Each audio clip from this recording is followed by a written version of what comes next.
And we're live. All right, man. Wow. Episode number 11. Yo, I think these chairs know. Without the table, a little swivel. Wow, we can swivel. We can kind of look at each other. Look at the audience. Look at the audience. That's right. Look at it. That's right. All right. Hey. All right. I like it. All right. Let's do it, guys. Wow, we almost didn't make it. What do you mean? Almost didn't make this episode, dude. Oh, on time. On time. Yeah. Yeah, we almost didn't drop the episode on time. Yeah. But we got there. Undying devotion to you, my viewers, our viewers, is the fact that I will be here under any circumstances. And Roy just works here. But me, I just work here. Yes, so that episode with Ali Cardi, dude, was a great episode. A lot of good traction there. A lot of good engagement, comments once it was online. That was really, really, I think beneficial to especially the type of people we attract to work here. So it's awesome. I mean, for those of you, and if you didn't watch it, you should definitely go watch it. It's our last video before you even watch this one. Like, get out of this one and go watch the other one, like straight up. But if you didn't watch it, but like and subscribe on this one first, just in case you forget to come back. Turn on the notifications too. That's very important. Yeah. But for those that didn't watch, Roy, can you go over like a brief interview? Because I know you're the one that kind of gave the topics. So sure. Go over what we talked about. Yeah, no. So we just talked about ways to attract Gen Z, the Gen Z cohort to work at companies like ours. We talked about what the hurdles are for them to get into the home ownership market, them to get into the employment market, especially in the mortgage space. And we kind of talked about, Allie's background and her being second generation in the business. And, that was the gist of it. We had a good conversation. It went really well. I enjoyed that. Ali, super, super knowledgeable, super great guest speaker, especially for our first guest. Yeah. She has been amazing. But let's talk about our second guest, right? Let's talk about our second guest, but let's kind of lead the segue into our second guest here. So in the next episode, our next guest will be there. We're going to talk about marketing in that episode. She is a marketing expert. I may want to call her a marketing expert. Does a lot of really cool stuff. The use now is guru. Okay. Let's hit her with guru. Marketing guru. Yeah. All right. So we've got a marketing guru coming on to talk to you about, ways to market in today's world, what her viewpoint is on that. She just recently did a series about a month ago that I watched every episode of, which was really good. I'm really excited to have her on there, but I'm also really excited to talk about marketing, especially right now as we're starting to see more capability for MLOs to gain market share in today's environment. So we had a really good example today. MLOs to gain market share. I love when you say that. And you did say we have a good example. Talk about it. Yeah. So check this out. This was an abnormality. It has not happened to us in the entire time we've been open. So since 2020, this company was founded and opened. 2021, I came on board. 2022, Joel and I bought the company, took over everything. I got to tell you, in all that time, it's always been the MLO or the mortgage company chasing after and reaching out to realtors for connections, meetings, leads, things like that. And you can clearly see the market is changing because today, for the first time in our entire existence, we had a realtor walk into our office. You were with a client at the time, but a realtor walked into our office with his business cards. I thought this guy must have just gotten his real estate license and he's trying to, get out there. No, he's been in the business for 17 years here in the Miami market, does pretty well, and he lost his lender. The lender that he'd been using for years went out of business. And just like that. And they're no longer doing loans. And so he Googled mortgage companies local, found us, walked over here from where his office is. He's only a block and a half away, and walked in, introduced himself, told me why he was looking for us, gave me a bunch of his cards, took a bunch of my cards, and man, I got to tell you, that was the first time we've experienced a real estate agent, and a successful one at that, coming to us and saying, hey, I need to find a new lender. It's always been the other way around.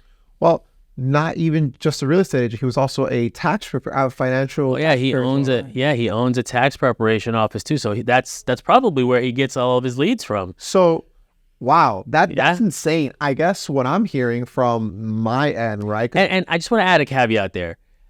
It's not that we've never had a realtor come here before to seek out, our services, but we've always known them. Somebody we know through somebody else. It's a friend of a friend of a friend. Yeah, we do a meeting. This was a complete stranger who Google searched us. That's the craziest part. No. This guy, I'm talking about somebody who walked in here. We had no idea who he was. That's why I was having a client consultation, and I'm there and I'm like, what is happening over there? Because there's some guy there, and I thought it was, Vaughn or Jose or something, but I was like, that doesn't sound like any of them. And then Vaughn walked in after, and I was like, oh, what the heck?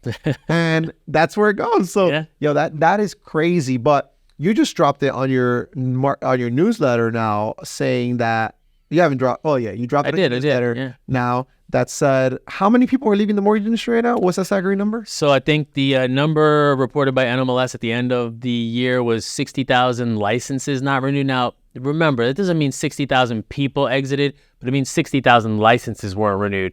So maybe some people consolidated to just serving their local market. Other people might have left companies that were licensed in multiple markets, and now they've moved to a company that's only licensed in a handful, a few, or one. And so it might not be that LOs have left the space, but LOs have left as many states and markets that they've been servicing in the past. Okay. I mean, I've heard a crazy number, a crazy stat that was like 60% of or I don't know, it was 60 or 40. One of the two are leaving the industry. Like, that is an actual factual number here. And I have, hold on, let me see if I have it. Because it was, you guys know him, Amir Saeed, master crafter of mortgages and loans and originations, great coach. I watch a lot of his free stuff is actually just as good as his paid stuff. It's ridiculous. And he just did a video, and listen, I'm here. I'm very big on collaborating over competing. He has a YouTube channel as well. And like, I suggest you go watch that too. If like you're watching this for purposes of growing your business, growing your mortgage business, he is amazing. I follow him personally and I watch all of his stuff. And he had mentioned in that with MBA Newslink. So MBS Highway, I'm sorry. With MBS Highway, that statistic. And that's where I was like, no freaking way. Oh, 40% of LOs are leaving the industry. Yep. 30% of companies are consolidating. It's said on MBS Highway, which is a reputable a mortgage news source there. So, not BSing. So imagine that. We're actually starting to see... We're not BSing, we're MBSing. I'm usually the funny guy. Hey, I got to tell a joke once in a while. Yeah, true. So we're starting to see that. We're starting to see that. And we're experiencing it firsthand. And, well, listen, just to put some light on the end of the road, right? If you're watching this, that means you're still in the business or you've still been in the business. It's getting better. It gets better. You're going to start reaping the rewards of staying in here, of manning up 2023. And if you just started, right, you're going to experience this wave of people leaving. You entered here because let me tell you a little inverse of this. I started in the mortgage industry at the end of 2020, beginning of 2021. That is when everybody was getting licensed. Yeah. Everybody's like, oh my gosh, quick and easy money is coming to the market. That's when I got licensed. So imagine, I came in when the market started getting flooded, people started making more money, and I had to go out there and get my own business. Now, if you're coming into a market that people are leaving, which means there's people there that need to be serviced, and just as this gentleman. If you would have looked up tax preparers and gone knocking and handed out your business cards, even the old model that I always said doesn't work. At this point, I think it might just work. Yeah, look, I mean, I could clearly tell he'd been in the business for a long time, especially from some of the things he said. But also from his demeanor, the way he carried himself. And he's doing that old school methodology of, I'm just going to go, look something up and then I'm going to go knock on their door. And that's exactly what he did. Well, I also think, and let's get this straight, right? Sure. Let's get this straight. He could have looked up local lenders. There are 10 local lenders by us. Yes. But our Google presence and our profile show something. Yes. We have 5-star reviews, over 100 of them in the short time that we've come. And these are all organically cultivated and created. We haven't even tapped into the full potential of what these are, right? So that's to say is that, yeah, if you make up a Google My Business page and you throw it out there, you might get 2 or 3 reviews. That's not to say that some guy's just randomly going to walk into your room and say, hey, can I use you? No, you have to have name recognition, which I think we're starting to grow now, where we're starting to get name familiarity, building up an actual reputable source, because the best way to get referrals, right? The best way to get referrals in this business is one of 2 things. Is just word of mouth, somebody doing that, right? Or just doing good work, right? If you do good work, people are going to come to you and say, hey, Roy George helped me with my loan and he was amazing. You know, I would definitely use Roy George. And now imagine 115 people on our Google page are saying, I love this company, not one bad one. And we're basically, you know, that's where that's starting to come now. It's not instant hits overnight. We've been doing this for 3 years now? Yeah. It's not instant hits overnight, but we've been doing this for 3 years now as a correspondent or mini correspondent lender. And we've been in business for 4 as of May. May is our 4-year anniversary. Well, we weren't here yet, so that don't count. That's true. We weren't here yet, but more has been here. Yeah, more has been here, but we haven't been here, and that won't count yet. So we start. It's like BC and AC. That's true. It's true. It's true. So that's one thing that I would definitely, to all my younger LOs, to all the LOs that are making it through, right? Because you know it's crazy, man. So I have a realtor that she is a top producer. She's a killer. She's a monster. But she got licensed back in 2014, right?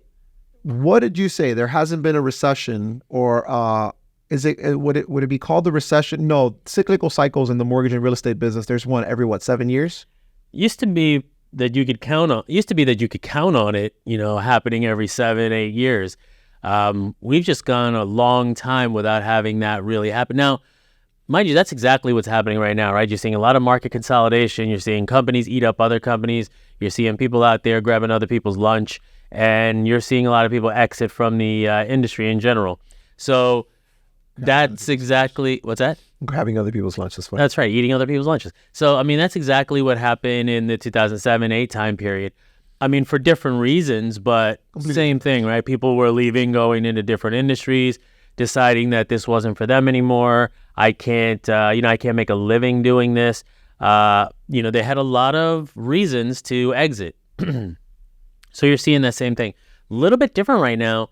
I don't think, minus the salespeople who might be leaving for the same reasons where I am not making as much as I used to. The internal staff, you're seeing underwriters, processors, maybe LOAs, depending upon how you have it structured, post-closers, things like that. They're just getting stuck in situations where their companies are getting bought out or mergers are happening, acquisitions, whatever is happening, and then they're getting laid off, right? So you're seeing that in the news often, right? Maybe every week we see something come up, and that's sad. It sucks for everybody that's affected, and I've been in that situation before, so I know what that feels like. But yeah. But the question that I had, right? You said, I know going back to 08, but you had said previously, mentioned that the real estate market goes through cycles every 7 or so years, right? Right. Yeah. So every 7 or so years. We have not experienced one since 2012, I think it was when we started, right? Well, the down cycle was 2007, 2008. Okay. Right. And then it just kind of was stagnant for a little while. It started to rise. The cycle started in 2012-ish, right? Yeah, right around that time. So technically speaking, we should have experienced something in 2019, 2020, where we should have kind of stagnated back, right? Because you told me the market's been rising since 2012. Originations have just been going up, right? Yep. So it should have kind of gone down. It should have hit a little bit of a down cycle. Now, guys, we just want to reiterate, every down cycle doesn't mean 2008, 2007, right? It's just a slow in a purchase originations, maybe rates gone up, maybe some sort of economic news has happened where things just slow down, right? That's how the market goes, right? Interest rates rise, economy slows, interest rates come down, and boom, it's just levels, right? Levers that keep going up and down by the people who actually run this. But by the Illuminati. By the Illuminati, yes, exactly. So but we hadn't experienced that, right? So now, we went all that cycle, then we hit 2019, 2020 was just like steroids. Like somebody took did some crazy type of drugs, and the market just went crazy, right? And people were like, wow, this is amazing, right? Yeah. So then people got used to that. And now back to this realtor, she's still been in the market, but she's calling me every day and it's basically saying, I can't do this with this rates. Nobody wants to buy. My business is dying. I can't. It's complaining all the time. But I'm having that more peace, right, with myself, where I'm like, hey, it's down right now, but this is not going to last forever. You know, we're doing the same tactics, and I'm starting to see it get better now because rates, although they dropped in January, they've come right back up to where they were in levels of mid-December. Yep. Right. But still, I have not lacked any purchase origination. I've continued to actually grow my business a little bit more. And what I would like to say at the end of this point is that if you feel in that space, things are going to get better. But there's a lot of people right now that are feeling like her, that her originations, her purchase is still really good. She's just comparing it to her 2020 levels. But there may be people that aren't actually doing anything, any originations or any purchase transaction or anything like that may be seriously struggling. And if that's you, consider not leaving the business, but consider saying, hey, I just got to leg this one out. It's like when people invest for so long and then the down market and then the market goes down and they're like, you know what, whatever, I'm going to pull out, and the market flies up. Sure. I kind of feel like we're... Oh yeah, it's market timing, right? So I mean, there's a legitimate piece of the puzzle you got to take into consideration. Not everybody can wait. Listen, not everybody's in your shoes, right? Not everybody can say, hey, my rent... I can't wait, that wedding coming. Yeah, you know, like my rent isn't expensive, my expenses aren't high. That there are many other people out there who've got kids in college, who've got mortgage payments, who have to go find something else. They can't wait for whatever it is that's going to come back. And a really, really important part of it is there's no guarantee that when it comes back to whatever it comes back to, that it's going to be as fruitful for them as it was when they were in their heyday of 2020, you know, selling 2% and 3% rates. That's a whole different show now. Yeah, I guess you're right on that. I guess here's my thing. If you can wait, right? You can wait it out. It's going to get better. But if you can wait, let's talk about if you are going to wait, right? And if you're just brand new about it, what should you be doing, right? And that goes into marketing. Yeah. If you're going to wait, I mean, you honestly have to be out there doing everything. I had a recent call with somebody about videos and the effect of videos. And then this morning I was watching FinTech Hunting podcast with Michael Hammond. Great. And he had two guests on there, and one was Kyle Draper and the other guy was Brian View. Brian we know. Kyle I don't know, but Kyle. I don't know him, but I've seen his content. I've done. Yeah. He actually has a webinar on mgic.com. If you guys don't know it, they're an MI company, but they offer is it invaluable or valuable resources? I don't know. Invaluable. Yeah, they offer invaluable resources to loan officers that not a lot of people know about. That is, they offer literal underwriting guidelines, train you how to do loans from A to Z, right? If you don't know anything, go there, watch their videos. You'll probably learn a lot for free. Honestly. Sure. So they were both on there, and I actually reposted this on my LinkedIn today, and it says, go right to minute 11 and 40 seconds and wait a couple seconds. Kyle says something about how he and Brian had not met in real life as of this point. And that's interesting because they have a book coming out that they co-authored together with a bunch of other people on March 1st. I think it comes out, available on Amazon, I believe. Don't worry, guys, I'm going to buy it. I want to read it. So and then he can give us the cliff notes. And so I thought that was so interesting, right? So two guys here on a podcast being interviewed by Michael, and their only interaction up to that point is virtual, right? It's video, it's phone, whatever, email, whatever it may be. So, you know, if you're not putting yourself out there via video, you're making a mistake. You need to put video content out there. It can't just be you posting anymore. And you know, this is the evolution, right? 4 years ago, we were telling you got to post on social media. Now, you can't even just post on social media. There's got to be video content. The attention span for reading is a few seconds. It's, you know, if you get 20 seconds out of somebody, you're lucky. But when it's video content, you might get a minute and a half of attention span before somebody scrolls past you. Yeah, you know, so I was listening to a speech or a podcast. I forgot. It's Brian Tracy. I don't know if you know. But I listened to a speech by Brian Tracy, and one of the things he said about success is always developing your skills. And I know we hear that a lot, right? Sure, develop your skills. But he said something super interesting. The half-life of anything that you learn is 2 years, right? So that means you just said it. 4 years ago, we were learning how to post on social media. The evolution is that already in 4 years, what you learned is no longer valuable now. Now you got to learn a new skill, right? So that would mean that everything that you've learned 2 years ago is now at its half-life and it's about to be done. Just think about AI, right? Think about how fast AI has revolutionized, because ChatGPT came out in what, 2022? Something like that, yeah. Yeah, now ChatGPT is literally freaking everywhere. If you didn't adopt ChatGPT, though, now Apple just came out with some news that they've gone away from a 10-year project on their self-driving car and continue and just go focus on AI, right? So back to obviously mortgages here, it's learning these types of skill sets that are going to set you apart from the other person and really adopting them. So if you're one of those persons that say, I've been in this business for 26 years, I don't need to change the way that I do things, right? Then you're going to be phased out eventually. Yeah, right? Absolutely right. You're going to be phased out eventually. If you are that person that just came into this business and said, how can I attract new business? You're going to go from there. You know what's crazy? So I'll tell you the story about myself, right? About it pertains to marketing. So when I had first started here in More Lending, 2020, at the end of 2020, I remember this. I was figuring out how the freaking heck do I get business, right? Like that's not anybody's thing. How do I get business, right?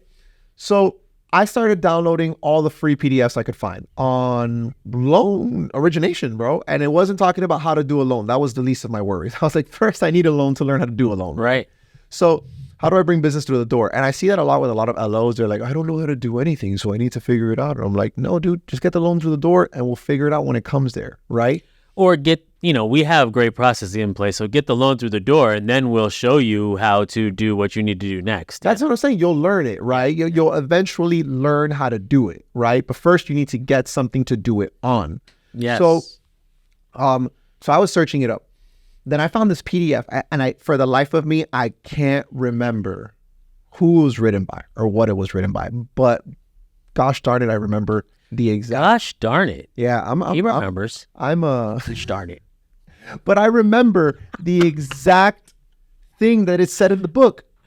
This guy would follow people on Instagram, comment, post, DM, whatnot. And then from there, when you're familiar, he would call these people. This is 2020, mind you. What year are we in now? 2024 now? 2023 was happening. Now, this guy that I mentioned, Amir Saeed, right? His whole coaching program is about doing that. Yeah. And I'm like, it just dawned on me right now. And I'm like, I learned this crap 4 years ago. Yeah. Now it's being sold as a coaching program. So, I mean, like looking at the ways to get out there, right? I mean, first and foremost, that video marketing content that needs to be there. If you're not doing that yet, you have to do it. If you're still scared to do video marketing content, you should at least, and I mean at the very least, be posting something. Yeah. And listen, guys, I'm not talking about posting on LinkedIn. If you're an MLO, that's probably not your target market.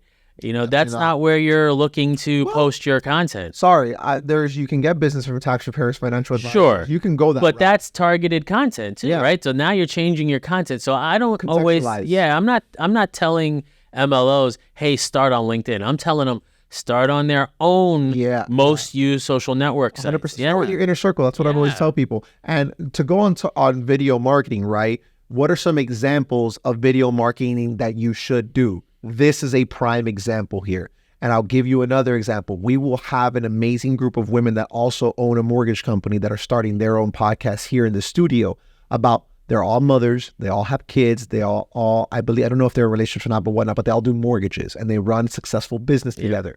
That's a target market there. They're just going to sit here, do long form content, talk about what it is that they have to go through and then cut it up. That's as simple as it needs to be. Another one of our clients who recently just started to take the service of the studio space here, they own a tax preparation service, and it's a full Spanish tax preparation service. And they just started doing a podcast too. So they come in, they use our space, they buy studio time, and they do that.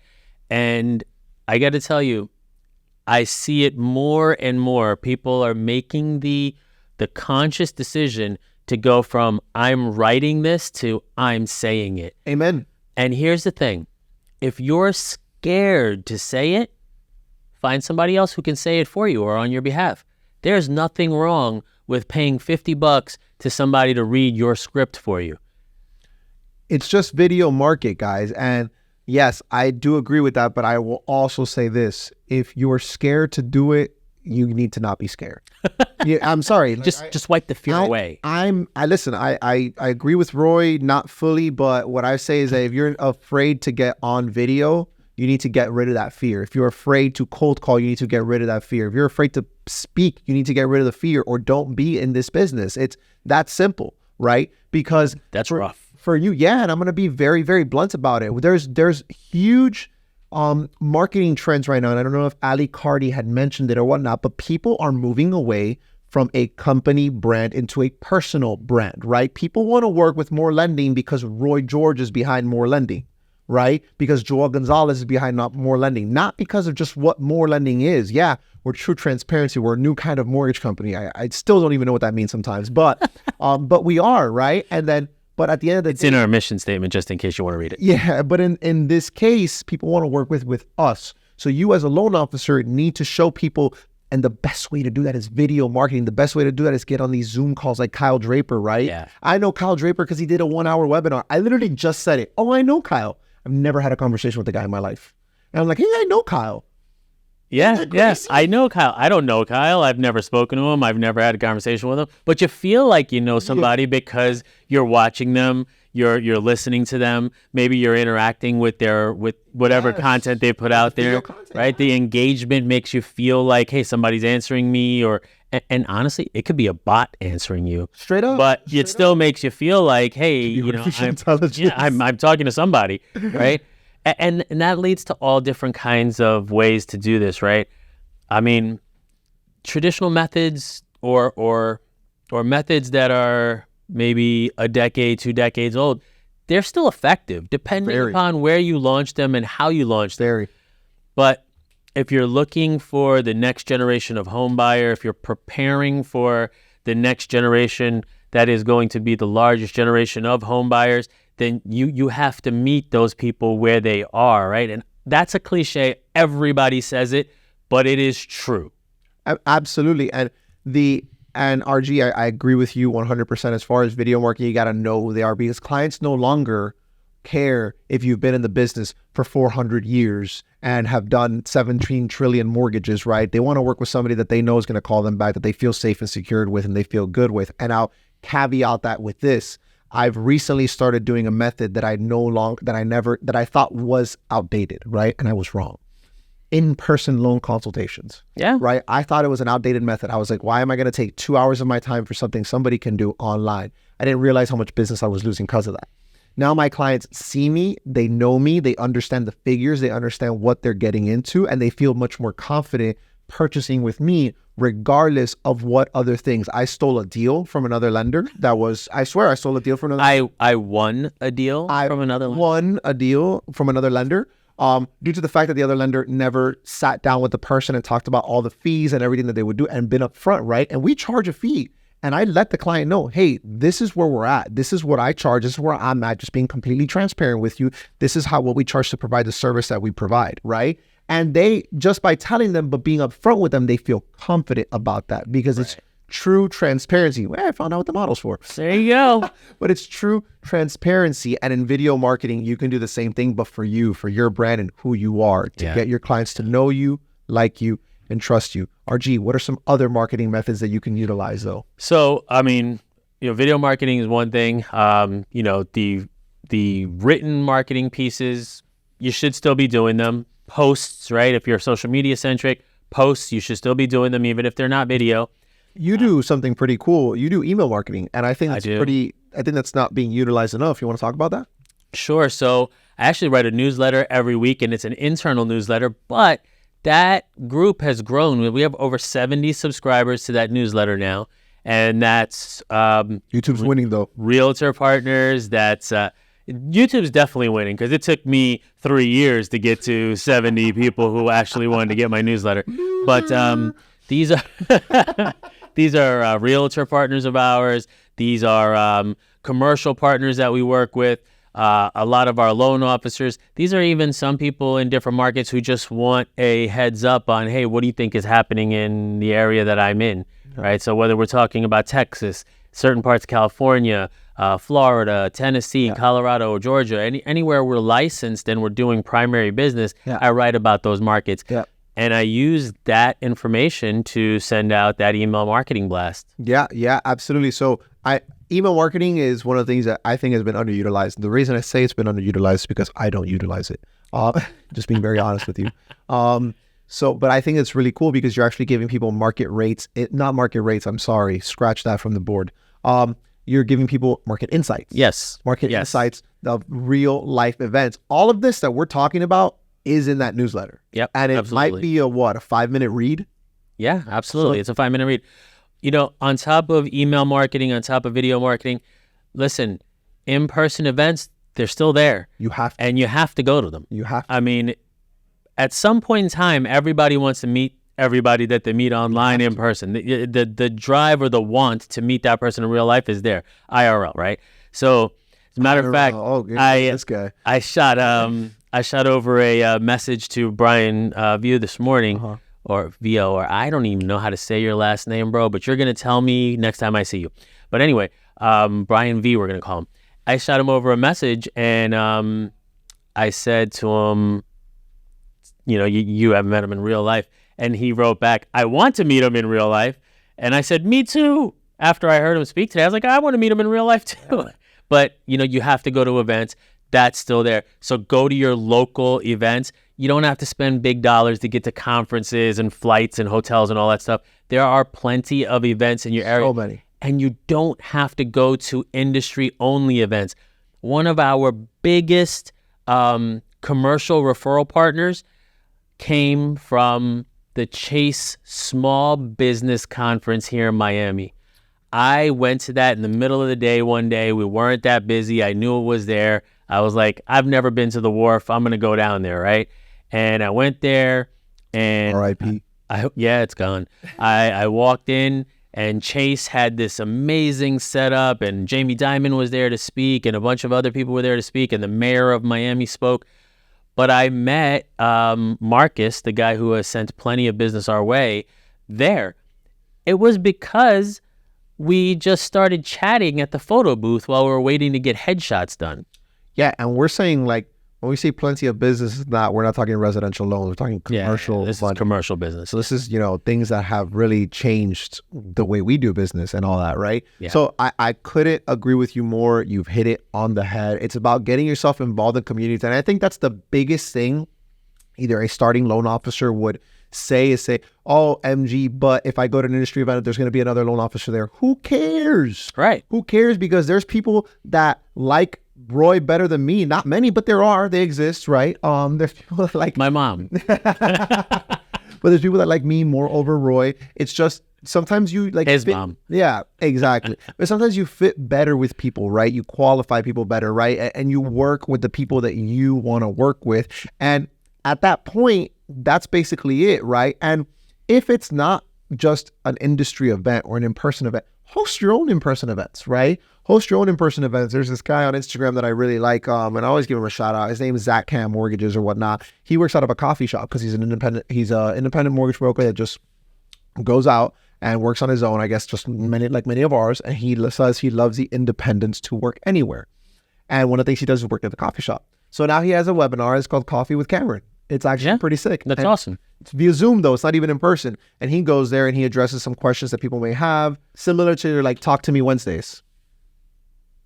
What? What's Talk to Me Wednesday? Oh, ask me anything. I was like, wait, do I not know something? Or if you don't tell this guy exactly what A, B, C, and D is. Hey, listen, he makes up words and then he just expects you to remember or know what that is. You should be It's a Gen Z thing. But you know what I was going to say was, so you've got video marketing, you got email marketing, you got in-person events. These are all things that you should be doing. But it's also important to know that all of these things together do not take up so much time that you don't have time for anything else. As a matter of fact, we've mastered the capability of shooting 4, 5, 6 days worth of content in a matter of an hour, and then not worrying about it for the whole week. We shoot this, and then we get ready to shoot the next one, and we're already a month out of videos for this. And so that being said, next episode 12, we've got a new guest, and that guest is going to talk to us a little bit more in depth about SEO and how to maximize doing all these things. So if you want to learn more about these kinds of things, she's going to talk about that. I think that's her forte, and she can explain what she does a little bit better than I can. But yeah, we're just very over the top here, guys. We're just talking about strategies that help and giving some examples that we know personally. Yeah. And what we're doing. That's the entire point of this show, is to tell you what we're doing. What works for you may be different, but this is what's happening for us, right? Yeah, take the pointers and do what you want with them. You can probably take some of the things we're doing and do 10 times better with them, and we hope you do. And at the same time, if you do, let us know. Yeah, please. Maybe we'll piggyback whatever you're doing. Yeah, then we can put them as a guest. Yeah. Show, hey, we want to see results, anything that you're getting and learning from this. Absolutely. But one thing that I'll leave as a final send-off, right, for us is this, right? You've heard about all of these methods. You've heard of these methods. You may be overwhelmed right now. You may be saying, my gosh, I think there's a million trillion things that I got to do. Listen how I started. I started doing one method, right? One method that at least got me known, okay? Then once I got the hang of that method, I piggybacked on another method, right? Sooner or later, the method started flowing with me. And do I get lost sometimes throughout the week or the months and I lack one more than the other? Absolutely, right? We get busy. It happens, right? But I remember to bring that all back, kind of put it there. But the number one thing that I will tell you is the detriment to your loan business, to your real estate business, to whatever business you have, is that if you're doing these things and you start to grow business and that business gets overwhelming, so you stop doing these things, you're going to be in the endless roller coaster or in a very sad position all the time. You have to be at least willing to put 1 to 2 hours a day to market, to prospect, to be out there. And listen, even if that means that you don't have the systems in place, thankfully I have the ability, this is something for me, but even if that means sometimes you got to work till 10 p.m. at night, that's something you got to know. It might be a sacrifice that has to come with working in this business, being an independent business owner, because here's what I'll tell you this. You're not a loan officer. You are a business owner. Yourself is that business. And sometimes, me and Roy have said it many and countless times, we run a business and that takes a lot of sacrifice. So shout out to our ladies at home that put up with this sacrifice, right? They're the real MVPs. Trish, when you bring Joe's again, please do. But that's something that sometimes you got to say. So never say the word, hey, I can't prospect. I don't have time. Yes, you do. Yeah. It's non-negotiable. Yeah. So we've got a couple of guests lined up. I wanted to just make sure we put that out there. Keep watching. We've had about 7 or 8 people reach out to us over the course of the last month, all asking to be on the show, and a few that we've reached out to have agreed to do the show. So we've got a lot of people coming on, and you're going to see a lot more insight from a lot of different places, a lot of different topics, and some experts in those specific arenas. So we'll see you next time. Wait. And when we say experts, we're not talking about Joe Schmoes on the street. No, we're talking about legitimate experts who are very good at what they do and highly successful. And they just like us, so they want to come on our show. They're seeing what's happening, dogs. All right, guys. Next time, we'll see you. Peace.